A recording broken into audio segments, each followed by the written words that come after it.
Moriden Athluan.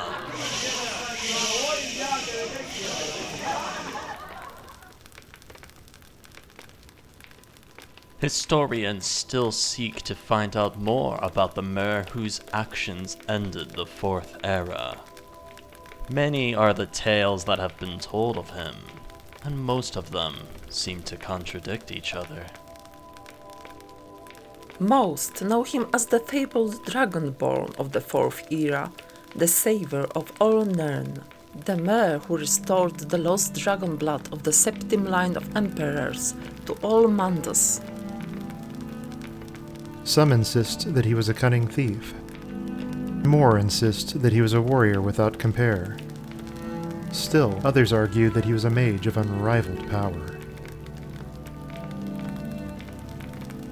There are whispers that he was the slave to the Daedric lords. Some even claim, in tales told in the darkest corners of Skyrim, that he was a vampire lord. Like all legends, there are bits of truth hiding among the embellishments and the exaggerations. No single telling of the legend matches any others. But there are some few things that are always the same. The truth, however, the truth is not what the bards would have you believe.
One Hearthfire, 4th Era, 201.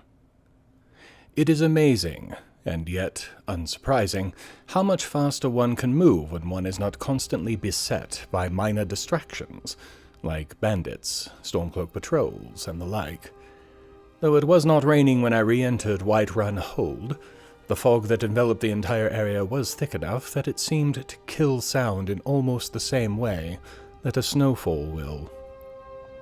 That aside, since the route I was traveling was more or less clear of the distractions I mentioned earlier, I find myself getting my first view of Whiterun and Dragon's Reach well before noon. Though it will take some hours yet to get there, the destination is at least now visible. And somehow, that makes the remaining distance seem so much smaller. By mid-afternoon, the fog was still hanging over the region, but I had entered the city and found Danica. This time at the tree, in mid-worship. I must admit, I took some small pleasure in interrupting her worship, given all of the pain I've had to go through to accomplish what she has asked. Well, almost what she had asked. She wanted sap from the Eldergleam, so she might be forgiven somewhat for her reaction when, instead, I handed her a sapling. She was less than pleased, at first. When, however, I ran through my reasoning, and that of Maurice as well, to give credit where it is due, her entire stance became more thoughtful. Death, she finally said, feeds new life. I'm not sure why, but her saying that made me realize something. It firmed my resolve to follow up on my plans for Ulfric and Windhelm, for that was exactly what I was planning to have happen.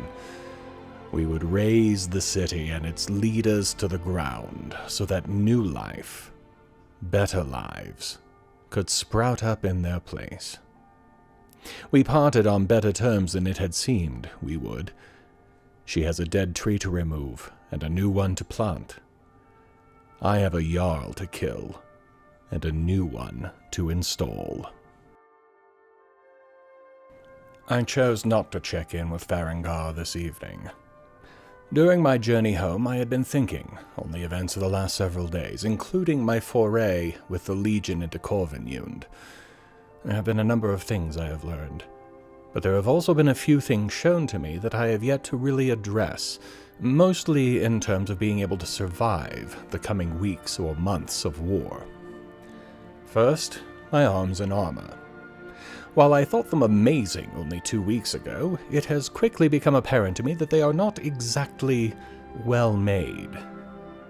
Indeed, they are only the slightest step up from what I am seeing bandits use in the field. The Legion should be embarrassed to hand out materials like this to its recruits, honestly. And my bow is honestly not much better. Second, given the prices of certain items, particularly potions, I feel it to be more worthwhile to learn to make them on my own than to purchase them. Yes, in the short term it will be a considerable time sink, but given how much time I have had recently, I don't feel this to be a burden. Thus it was that I spent the remainder of the day either talking with Adrienne and learning more of the smithing trade, or at Arcadia's, experimenting with the alchemical ingredients that I have gathered over the last few days. The latter was more successful than the first, to be honest, but more because I lack materials to experiment with than anything else. I am also considering looking into enchantments for my gear, which means dabbling in magic more than I believed I ever would. That, however, will wait for tomorrow. The only place to look at such skills is at Dragon's Reach, and I don't want to see that wizard if I don't have to. 2 Hearthfire, 4th Era, 201. I ran into a Whiterun messenger as I was ascending the stairs to Dragon's Reach. Farengar has finally sent for me. I therefore took great pleasure in more or less ignoring him for the next hour as I made use of his enchanting station. Several times he cleared his throat as if to speak, only to be cut off by my upraised hand. Finally, though, I could put it off no more, and allowed him to speak to me. Petty, yes. But after the way he spoke to me as though some kind of insect, I consider it just repayment. What he had dredged up wasn't much. The burial site he had mentioned previously was Bleak Falls Barrow, a site on the mountaintops visible from Whiterun. Its entrance, however, was closer to Riverwood. The object of my search is something he called a dragonstone, supposedly a map of all the old dragon burial sites in Skyrim. How this will help us, I'm not entirely sure, as those dragons are all long since dead and gone. But if this is what I have to do to get Balgruuf to commit to the legions, then so be it. Yet again I began to walk to Riverwood. I'll make use of the local trader there to get any last supplies and, perhaps, some directions to the trail up to the tomb when I get there this afternoon. It was something of a novelty to walk to Riverwood without being rained on. Though the snow did make an attempt to darken the day, it was largely ineffective. What chill there was even seemed somewhat invigorating for once. As I stepped up toward Riverwood Traders, the only general goods store in the village, I noticed small differences in the locals, small things, but possibly of significance. My first trip here, bound for Helgen, the village had seemed almost huddled in on itself, a starving creature that had been hurt and was wary of being hurt again. This time, though, something about the locals seemed much more open, more proud. Perhaps it was the fact that members of the Whiterun Guard were in evidence. I even heard one guard promising to teach a woman's son the sword, if he was interested in learning such. They felt more important, I think. If the Jarl had thought them important enough to defend against anything, let alone the dragon sighting that had inspired him to send these few guards, then perhaps they were not afterthoughts, to be abandoned if they were inconvenient. If I didn't have aspirations of ending Jarl Ulfric's life, I might encourage him to take note. It would likely have been wasted on him anyhow. Sometimes, when you enter a room, you can tell that you have done so at exactly the wrong moment. Such was the scene as I entered the Riverwood Trader and witnessed its owner and his sister arguing rather heatedly. Realizing I had entered, they quickly ended the discussion, though it was clear they still had words to exchange. I, in turn, tried to ignore what I had heard. That worked right up until I asked for directions to Bleak Falls Barrow. The owner brightened, and then asked if I was planning to enter the place, which I thought an odd question, since I had just asked for directions to it. Perhaps he was merely making sure he had heard right. No matter. Once he knew I was heading for the tomb, he explained their argument. He had had an object stolen, one that, once he had described it, I realized I had seen something like before. His dragon claw was pure gold, where the one I had found at Corvinune had been...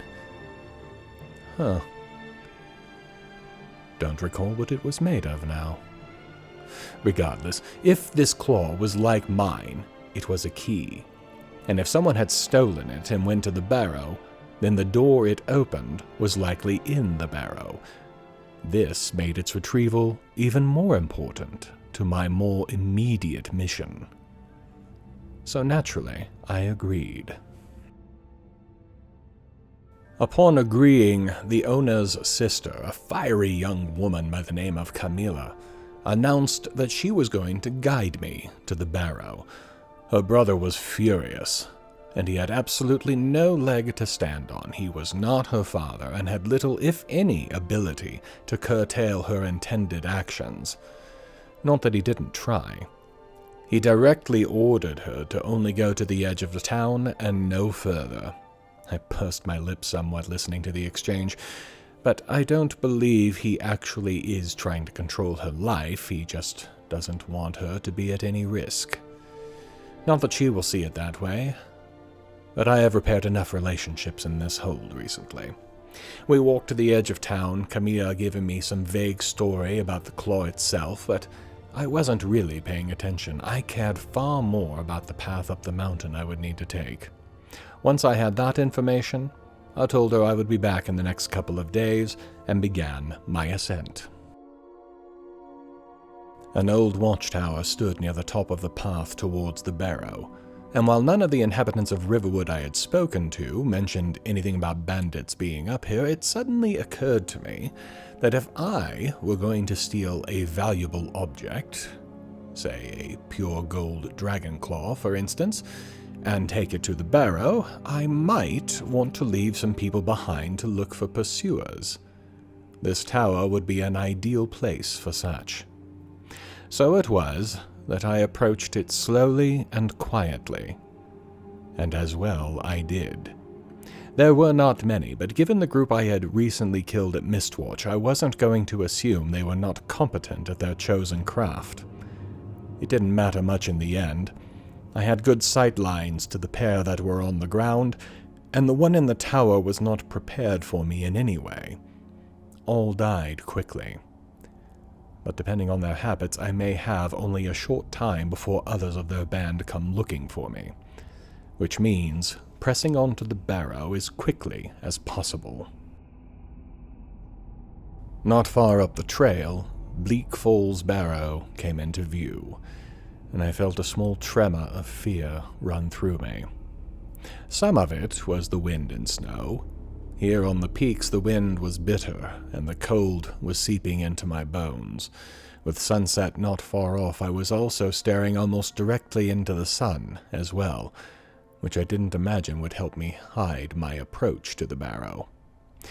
If there had been guards at the folly, then there would most certainly be ones here, and I wanted to be sure I was the one who had the element of surprise. There would be no quarter given nor asked for here, I could sense. I stayed close to the side of the mountain, trying to stay in its shadows as much as possible, as I did a small amount of scouting before beginning my assault on the bandits of Bleak Falls Barrow. These scofflaws were not the smart ones that Mistwatch Keep had shown. These bandits seemed more on par with those I had seen at Halted Stream, mostly because, even knowing that an archer was shooting at them, even knowing that the said archer had an excellent spot for shooting from, they were all obliging enough to get into a straight line and charge. The result was predictable, and it must be said somewhat profitable. My purse is definitely heavier as a result of this bit of target practice. I made my way up to the entrance to the tomb and slipped into the doors as quietly as I could, leaving the bodies to grow cold in the Skyrim night. The first chamber held several more of the band, most of whom were arguing over how they were going to split the take when their leader returned from the depths of the tomb. Typical of them to be arguing over something that may not happen, or even if it did, to assume that their leader wouldn't try to cull the herd, so to speak, to make his own gains more. It did give me a name, though. Arvel the Swift. I wonder how he got the name. Through rapid blade work or arrow fire, or from how quickly he runs from a battle? I suppose I'll have the opportunity to find out for myself. The sun was setting outside, and the band left such a nice camp for me that I decided to set a small trap on the stairs leading downward to wake me if needed, and I slept for some hours. If I was going to be in a tomb, especially if it might be something like Corvinyand had been, I wanted to be mostly fresh when I faced it. 3 Hearthfire, 4th Era, 201. I know not at what hour I awoke again, but there was still no real light to speak of filtering through the cracks of that first chamber, so I assume it to have been early morning. Rather than try to sleep more, I gathered my gear and began my exploration of the tomb. At first, there was nothing of any real significance, though I did find a few more of the band who seemed to be returning to the place I had just spent hours sleeping at. Just as well I awoke, it would seem, though they will never have that luxury again, I think. After traversing several passages, I saw another one standing on his own.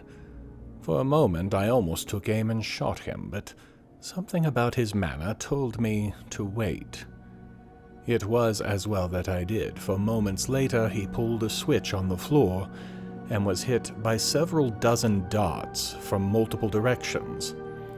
As quickly as he died, I can only assume poison was involved, and as I have no wish to find out from personal experience, I was very careful as I entered the room. The dead bandit's lack of a working brain quickly demonstrated itself. The switch he had pulled was one that was supposed to open the gate beyond. That much he likely realized. How he didn't figure out, in a quick glance, that it was a combination lock, with the combination on very open display, I do not understand. Regardless, it was the work of only a moment or two to turn the combination stones to the correct positions and open the gate. I am curious, though.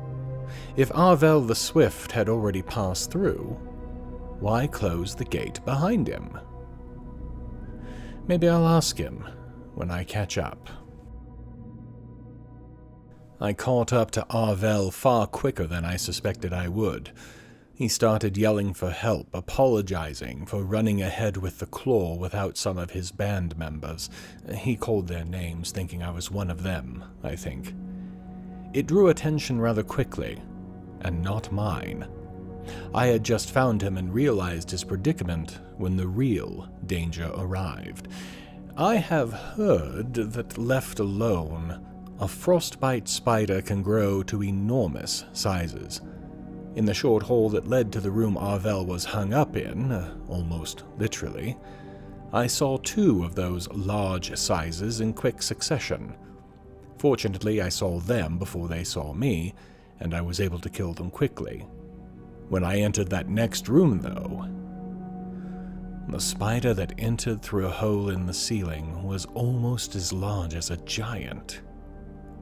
It also bleeds, just like everything else. I had poisoned a few of my arrows just in case I thought the extra power might help, and this seemed like a great time to make use of them.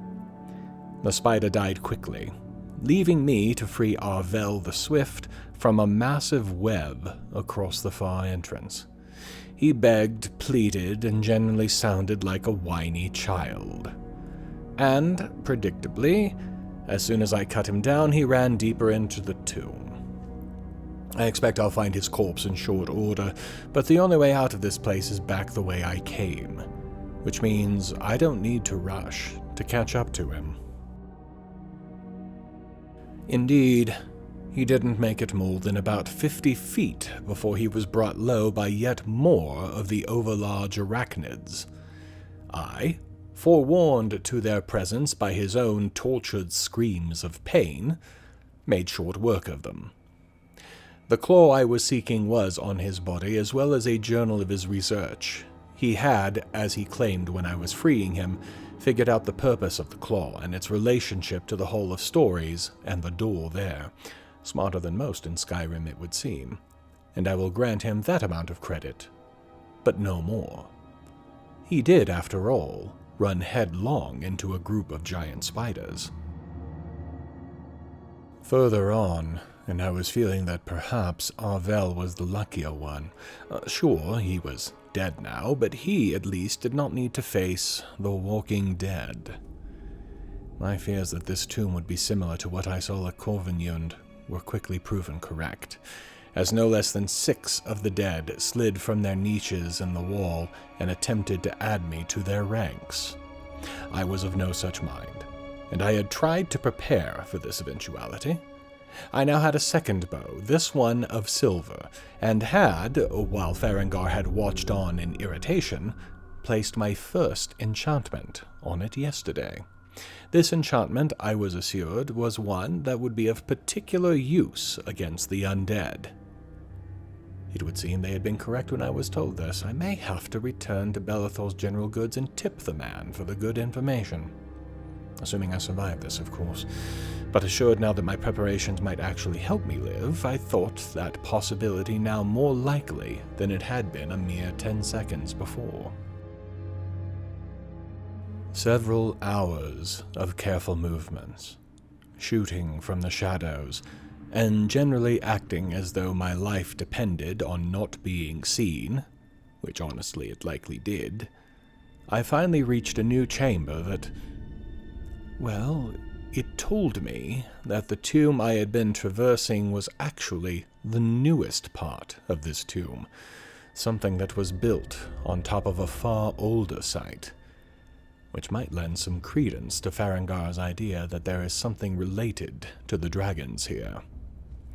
The next section turned from Nordic tomb to ancient cave, a swiftly running stream running through it, which masked my movements with its sound. Of course, that worked both ways, so I had to rely only on sight as I continued to delve deeper into the tomb. The length of natural cave was not long, and it took me a short while to move through it, leaving its local rodent population substantially reduced. It amazes me to think that, somehow, Arvel had gotten this far into the tomb before, and he must have, since he knew of the Hall of Stories, and I have yet to reach that. Not far past the resumption of Nordic tomb architecture, another door loomed. This one had a feel of age to it, somehow. something far more than the tomb had given me to this point. Still, the path goes downward, and I have yet to find what Farengar has sent me to look for. So onward I must go. These ancient Nords really loved their swinging axe traps. Not hard to avoid, but they did force me to enter the next major chamber of the tomb in a bit more of a rush than I would normally have preferred, and it nearly cost me my life. After the fighting was done, I counted no less than 7 more Draugr that had risen to fight me, and several were using some kind of magic I'd never seen before. At least, I assume it's magic. I can think of nothing else that could cause a wind to be called up in a tomb of such strength that it nearly pushed me to the floor. Maybe some ancient form of magic, something from the time of the dragons and since lost to man and mer. It wouldn't be the first time such a thing has happened. It also occurs to me that, like Corvinund, these dead would not be rising unless there was something here to defend. The Hall of Stories was not undefended in Bleak Falls Barrow as it had been in Corvinund. That was as far as the differences went, however. The etchings on the side of the room were still indecipherable to me. The door at the end was still a combination lock, and the golden claw did, in fact, have the combination on it. Opening it revealed more of the undead defenders of this tomb. When we went after the jagged crown, there were some fierce defenders, but not in these numbers. Could the Dragonstone I've been sent here for actually be present? And is it actually far more important than even Farengar believes it to be? The last chamber, and I say this as an assumption, but, well, the room is far, far different from anything I have yet seen. A massive stone wall marked with those same symbols on the smaller stone wall I had seen at Corvinund. A huge, hollowed-out cave, far larger than I'd have expected to see under these mountains. Plus a stillness, a weight to the air, the feeling that nobody living had set foot here in countless years.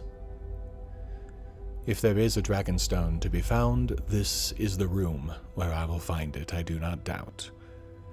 Even so, it is best to be cautious. Given the ferocity and number of defenders I have seen to this point, I can only assume there will be at least one more trap to be sprung on the unwary. I began my search. I quickly realized that it was becoming hard to concentrate, hard to remember what it was I had come here to do. Every few moments, my eyes would wander back to the massive stone wall. In time, I gave in to the call. I heard the voices chanting a single word over and over and over again, just as it had before, though the word was different. I could hear the difference, though I didn't know what it meant. The scratches, the symbols on the wall glowed once more, and with a crash, I was hit with a wave of force that I had not felt when the first of these words entered my head, and I was thrown to the ground. I was quickly up and on my feet, but the glow and chanting was now over. Just like at Corvinund, I was now able to read the symbols that had been glowing before. The word force. There is clearly more to this than I had believed, especially since the legate never reported having something similar happen to her, or, if she did, the general is keeping that to himself. Does everyone get affected by these walls like this? Or is it just me? I don't have answers, nor did I have much more time to think on it. I was still shaking the effects of the forced learning off when I heard a crash behind me.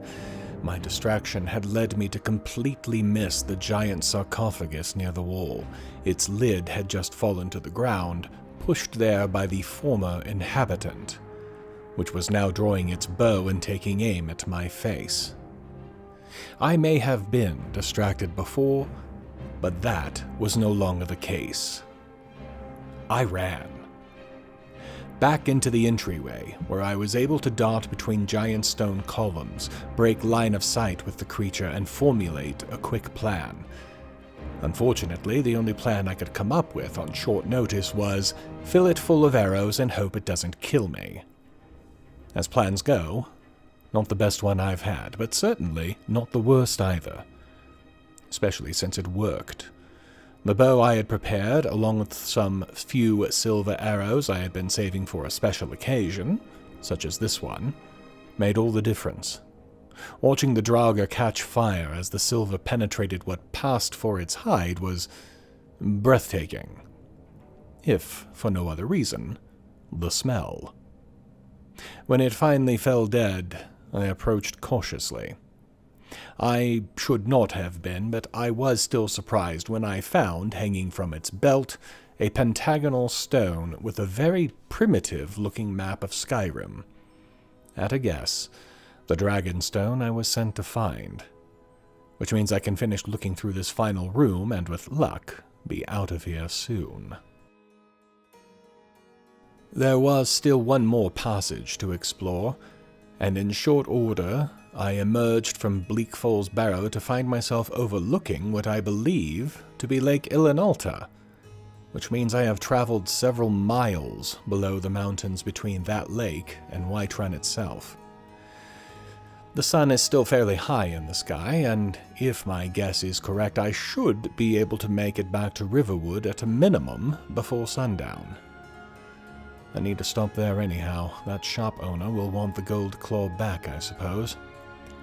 Tempting as it is to keep it, I don't need him trying to hunt me down later, or worse, sending some other hunter after me.